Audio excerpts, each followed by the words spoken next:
ತನ್ನ ನೆಲದಲ್ಲಿ ದುಡಿಬೇಕು ಎನ್ನುವ ಹಂಬಲದಿಂದ ಸ್ವಂತ ಬಿಸ್ನೆಸ್ ಶುರು ಮಾಡಿ ಕೋಟಿ ಕೋಟಿ ಹಣ ಸಂಪಾದಿಸಿದ್ದಾರೆ. ಆದರೂ ಸರಳತೆ, ವಿನಯ ಇವರ ಗುಣಗಳಾಗಿವೆ. ತನ್ನ ಮಗ ಬೆಂಗಳೂರಲ್ಲಿ ಇದ್ದುಕೊಂಡೇ 100 ಕೋಟಿ ಸಂಪಾದನೆ ಮಾಡ್ತಾ ಇರುವ ಬಗ್ಗೆ ತಂದೆಗೂ ಕೂಡ ಹೆಮ್ಮೆ ಇದೆ.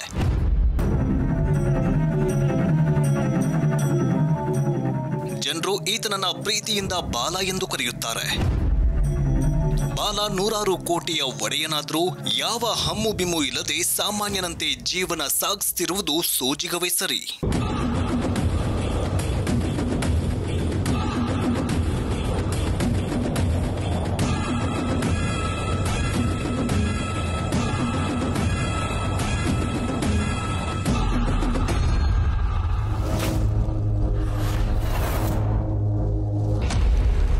ಇಲ್ಲಿ ನೋಡ್ರಿ ಎಷ್ಟು ಹ್ಯಾಂಡ್ಸಮ್ ಆಗಿದ್ದಾನೆ. 1000 ಕೋಟಿ ಆಸ್ತಿ ಇರೋನು ಹ್ಯಾಂಡ್ಸಮ್ ಆಗಿ ಇರಲೇಬೇಕಲ್ವಾ? ಇವನೇನಾದರೂ ನನ್ನ ಬಾಯ್ ಫ್ರೆಂಡ್ ಆಗಿದ್ದಿದ್ರೆ ರಾಣಿ ಥರ ಜಮ್ ಅಂತ ಇದ್ಬಿಡ್ತಾ ಇದ್ದೆ. ಎಕ್ಸ್ಕ್ಯೂಸ್ ಮೀ, 1 ನಿಮಿಷ ಫೋನ್ ಕೊಡ್ತೀರಾ?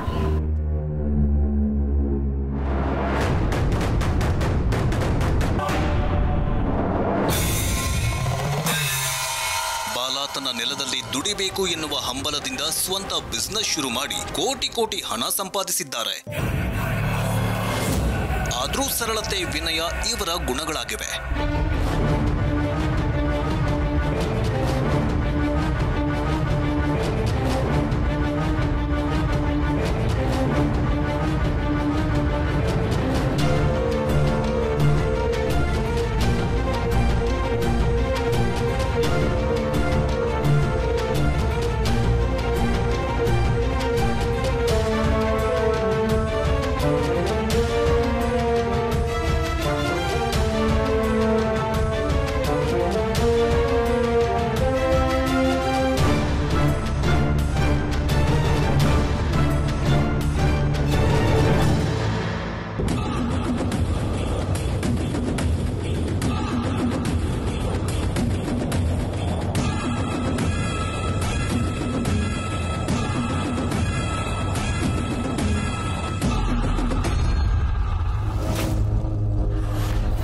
ತುಂಬ ಚೆನ್ನಾಗಿ ಆ್ಯಕ್ಟ್ ಮಾಡಿದ್ರಿ.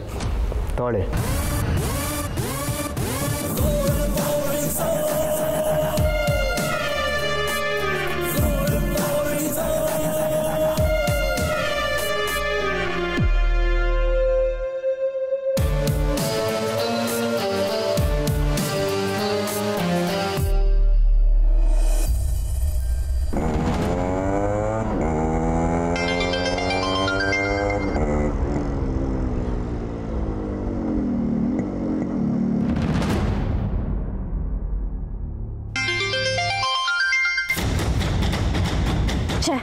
ಇವ್ನು ಯಾಕೆ ನನಗೆ ಈ ಥರ ಕಾಟ ಕೊಡ್ತಿದ್ದಾನೆ? ಪ್ರಪೋಸ್ ಮಾಡುವಾಗ ಕಾಲಿಗೆ ಸಿಕ್ಕಿ ಎಡವು ಬೀಳ್ಸೋ ಪ್ಲ್ಯಾನ್ ಅನಿಸುತ್ತೆ. ಇಂಥ ಟೈಮಲ್ಲಿ ಇವನನ್ನು ಹತ್ರಕ್ಕೆ ಬಿಟ್ಕೊಳ್ಳೋದು ಸಿಕ್ಕಾಪಟ್ಟೆ ಡೇಂಜರ್. ಇವನಲ್ಲ, ಇನ್ಯಾರು ನನಗೆ ಈ ಟೈಮಲ್ಲಿ ಡಿಸ್ಟರ್ಬ್ ಮಾಡಬಾರ್ದು.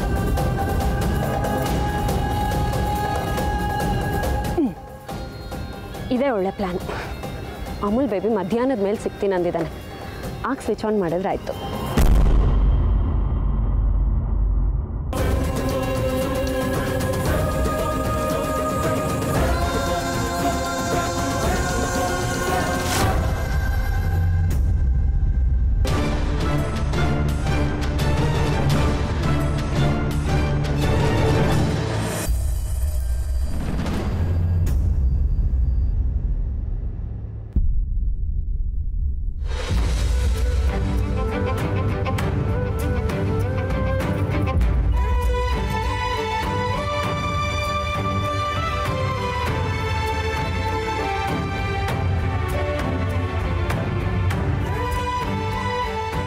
ಅಮೂಲ್ ಬೇಬಿ,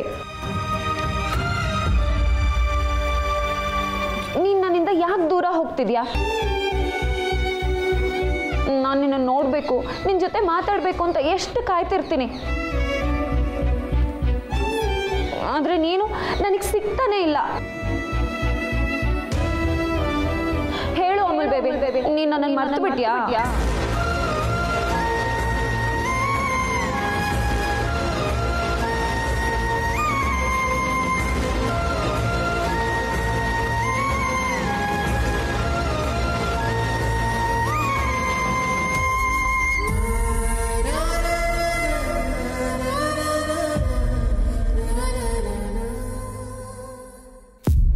ಬೇರೆ ದಾರಿ ಏನಿದೆ ಸತ್ಯ? ನನ್ನನ್ನು ನಾನು ಅರ್ಥ ಮಾಡ್ಕೊಬೇಕು ಅನ್ನೋ ಒದ್ದಾಟದಲ್ಲಿರುವಾಗ ವಿಧಿ ಜೀವದ ಅರ್ಥ ಮಾಡಿಸೋಕೆ ಶುರು ಮಾಡ್ತು. ಅಪ್ಪನ ಆರೋಗ್ಯ ಹೀಗಿದೆ ಅಂತ ಗೊತ್ತಾದ ಮೇಲೂ ಮಗ ಆದವನಿಗೆ ಅವರ ಆಸೆಗಿಂತ ತನ್ನ ಪ್ರೀತಿ ದೊಡ್ಡದಾಗಲ್ಲ ಅನ್ಸುತ್ತೆ. ನನ್ನ ಪರಿಸ್ಥಿತಿಲಿ ನೀನೇ ನಿಂತು ನೋಡಿದ್ರು ನಾನು ತಗೊಂಡಿರೋ ನಿರ್ಧಾರ ಸರಿ ಅಂತ ನೀನೇ ನನಗೆ ಹೇಳ್ತೀಯ. ಯಾಕಂದರೆ ನನಗೆ ಜೀವನದ ಬೆಲೆ ಆಗಲಿ ಸಂಬಂಧದ ಬೆಲೆ ಆಗಲಿ ತಿಳಿಸ್ಕೊಟ್ಟವಳು ನೀನು.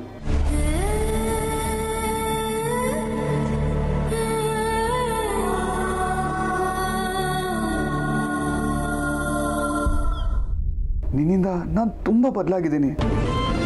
ಕಡೆಗೆ ನಿನ್ನನ್ನೇ ದೂರ ಮಾಡ್ಕೊಳ್ಳೋಷ್ಟು ಸಾರಿ ಸತ್ಯ. I am very very sorry.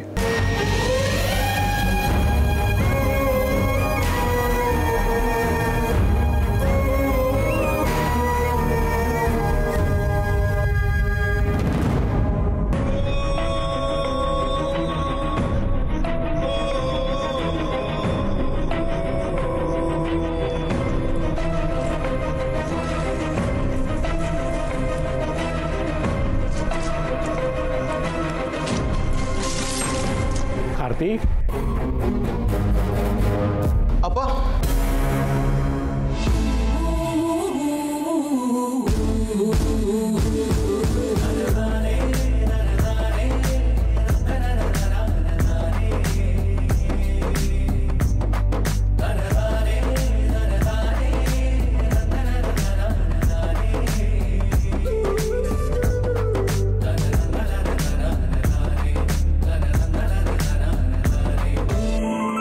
ಚೆನ್ನಾಗಿ ಕಾಣಿಸ್ತಿದೀಯ ಮಗನೇ.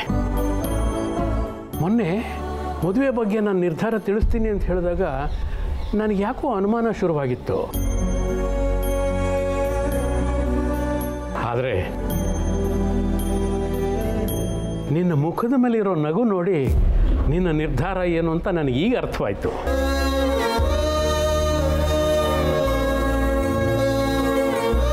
ಈಗ ನಿನಗೆ ಮದುವೆ ಗಂಡಿನ ಕಳೆ ಬಂದಿದೆಯಪ್ಪ.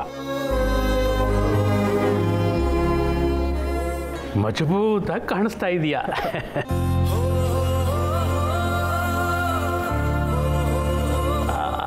ಆದರೂ ಏನೋ ಒಂದು ಕೊರತೆ ಕಾಣಿಸ್ತಾ ಇದೆ ಕಣೋ.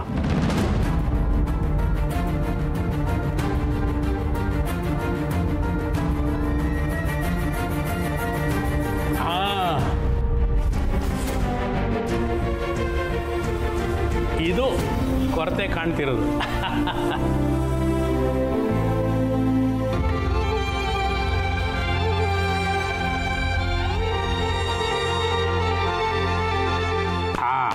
ಈಗ ಮಜಬೂತಾಗಿ ಕಾಣ್ತೀಯ ಕಣೋ.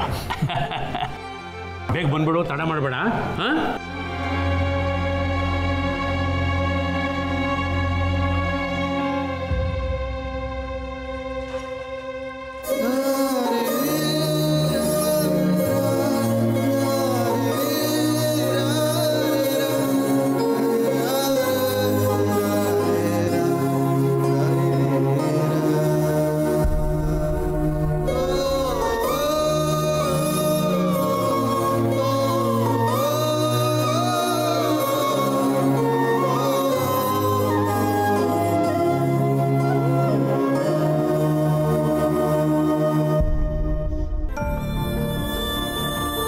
ಸತ್ಯ, ನನ್ನ ಕಣ್ಣಿಗೆ ನೀನು ಯಾಕೆ ಹೀಗೆ ಕಾಣಿಸ್ತಾ ಇದೆಯಾ?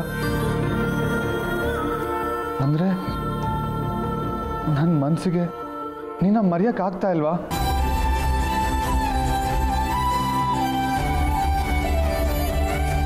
ಇನ್ನು ಇವಾಗ ನನ್ನ ಮನಸ್ಸನ್ನ ನಾನು ಗಟ್ಟಿ ಮಾಡ್ಕೋಬೇಕು. ನನ್ನ ಮುಖದಲ್ಲಿ ಒಂದು ಚಿಕ್ಕ ಕೊರಗಿದ್ರು ಅಪ್ಪಂಗೆ ಗೊತ್ತಾಗೋಗುತ್ತೆ.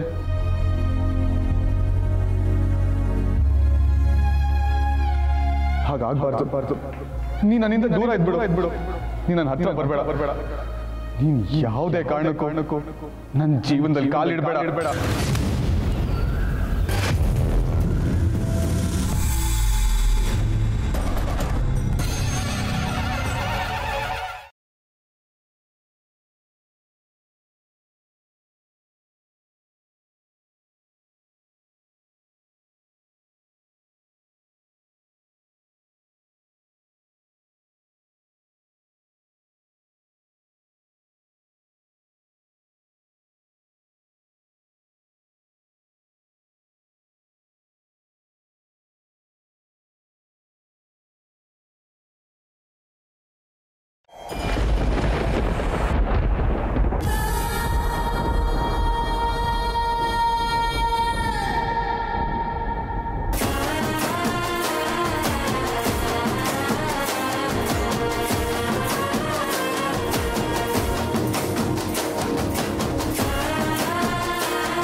ಬಾಲ ಏನಿದು?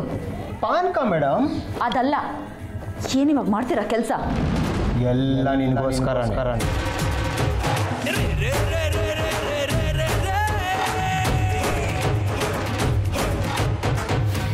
ಆದರೆ ನೀನು ನನ್ನ ಜೀವನದಲ್ಲಿ ಈ ಥರ ಆಟ ಆಡ್ತೀಯ ಅಂತ ನನಗೆ ಗೊತ್ತಿರಲಿಲ್ಲ.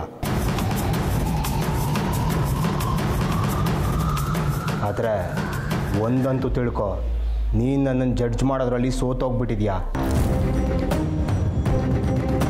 ನನ್ನನ್ನು ನೀನು ಕಳ್ಕೊಂಡ್ರೆ ನಿನ್ನ ಜೀವನದಲ್ಲಿ ಎಂಥ ದೊಡ್ಡ ನಿಧಿನ ಕಳ್ಕೊಂಡೆ ಅನ್ನೋದು ನಿನಗೆ ಒಂದಲ್ಲ ಒಂದಿನ ಗೊತ್ತಾಗತ್ತೆ. ಅದು ನನಗೂ ಗೊತ್ತು ಬಾಲ, ಆದರೆ ನಾನು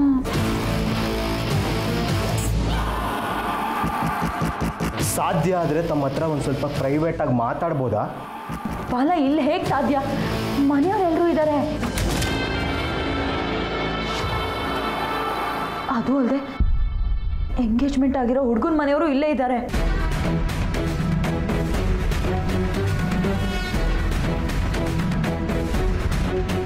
ಓ, ಏಕೆ? ನೀನು ನನ್ನ ಜೊತೆ ಮಾತಾಡೋದು ನೋಡಿದ್ರೆ ಅವರೆಲ್ಲಿ ಮದುವೆ ಕ್ಯಾನ್ಸಲ್ ಮಾಡಿಬಿಡ್ತಾರೆ ಅನ್ನೋ ಭಯನಾ? ಮದುವೆ ಕ್ಯಾನ್ಸಲ್ ಆಗೋದ್ರ ಬಗ್ಗೆ ಭಯ ಇಲ್ಲ ಬಾಲ, ಆದರೆ ನನ್ನ ಮನೆಯವ್ರಿಗೆ ಅವಮಾನ ಆಗುತ್ತೆ, ಅವ್ರಿಗೆಲ್ಲಿ ಬೇಜಾರಾಗುತ್ತೋ ಅನ್ನೋ ಆತಂಕ. ಹಾಗಾದರೆ ನನಗೆ ಬೇಜಾರಾದರೂ ಪರವಾಗಿಲ್ವಾ ದಿವ್ಯಾ? ಅದು ಹಾಗಲ್ಲ ಬಾಲ, ನಾನು ನಿನ್ನ ಜೊತೆ ಮಾತಾಡಬೇಕು, ಆದರೆ ಈಗೆಲ್ಲಿ ಬೇಡ. ಇಲ್ಲ ದಿವ್ಯಾ, ನನ್ನ ಮನಸ್ಸಲ್ಲಿ ಆಗ್ತಿರೋ ನೋವನ್ನು ನಿನ್ನ ಹತ್ರ ನಾನು ಹೇಳ್ಕೊಳ್ಳೇಬೇಕು. ಯೋಚನೆ ಮಾಡು, ನೀನು ನನ್ನ ಜೊತೆ ಮಾತಾಡೋಕ್ಕೆ ಬರಲಿಲ್ಲ ಅಂದರೆ ನಾನು ಆ ಹುಡುಗನ ಮನೆಯವ್ರ ಜೊತೆ ಮಾತಾಡ್ತೀನಿ.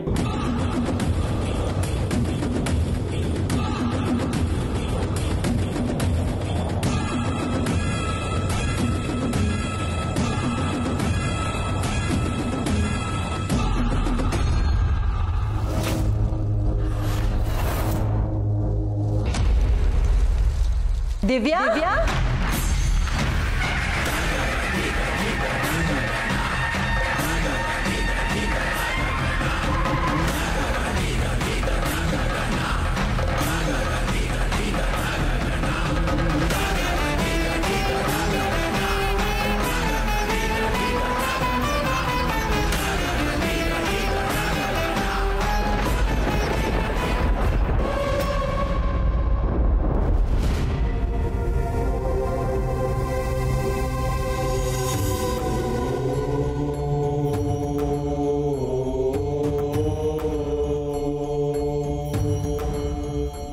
ಇಷ್ಟಾರ್ಥ ಸಿದ್ಧಿರಸ್ತು.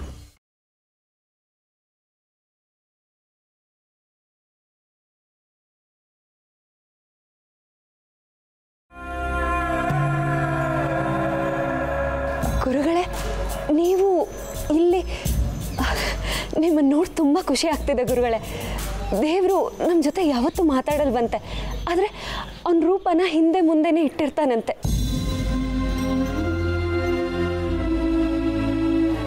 ಇವತ್ತು ನಿಮ್ಮನ್ನು ಇಲ್ಲಿ ನೋಡಾದ್ಮೇಲೆ ಆ ಮಾತು ನಿಜ ಅಂತ ಅನ್ನಿಸ್ತದೆ. ಗುರುಗಳೇ, ಇವತ್ತು ನನ್ನ ಜೀವನಕ್ಕೆ ತುಂಬ ಒಳ್ಳೆಯ ದಿನ ಅನ್ಕೋತಿದ್ದೆ. ನಿಮ್ಮನ್ನು ನೋಡಾದ್ಮೇಲೆ ಅದು ನಿಜ ಅನ್ನಿಸ್ತಿದೆ. ಮಾನವ ಜನ್ಮ ದೊಡ್ಡದು ಅಂತ ಜ್ಞಾನಿಗಳು ಹೇಳ್ತಾರೆ. ಅಂಥ ಜನ್ಮದಲ್ಲಿರೋ ನಮಗೆ ಎಲ್ಲ ದಿನವೂ ಒಳ್ಳೆಯದೇ ಮಗು. ಬೇಸಾಯ ಮಾಡೋಕೆ ಮುಂಚೆ ಮಳೆ ಬಂದರೆ ಅದನ್ನು ಒಳ್ಳೆಯ ದಿನ ಅಂತಾರೆ. ಅದೇ ಬೆಳೆ ಎಲ್ಲ ಆಗಿ ನೀನು ಕೊಯ್ಲು ಮಾಡಬೇಕು ಅಂತ ಇರೋವಾಗ ಮಳೆ ಬಂದುಬಿಟ್ರೆ ಅದನ್ನು ಕೆಟ್ಟ ದಿನ ಅಂತ ಹೇಳ್ತಾರೆ.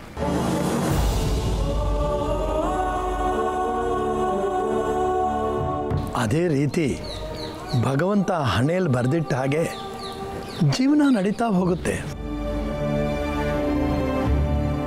ಬೇಕಾದ್ದು ಸಿಕ್ಕಿದಾಗ ಒಳ್ಳೆ ದಿನ, ಸಿಕ್ಕದೇ ಇದ್ದಾಗ ಕೆಟ್ಟ ದಿನ ಅಂತ ನಾವು ಅನ್ಕೋತೀವಿ ಅಷ್ಟೇ.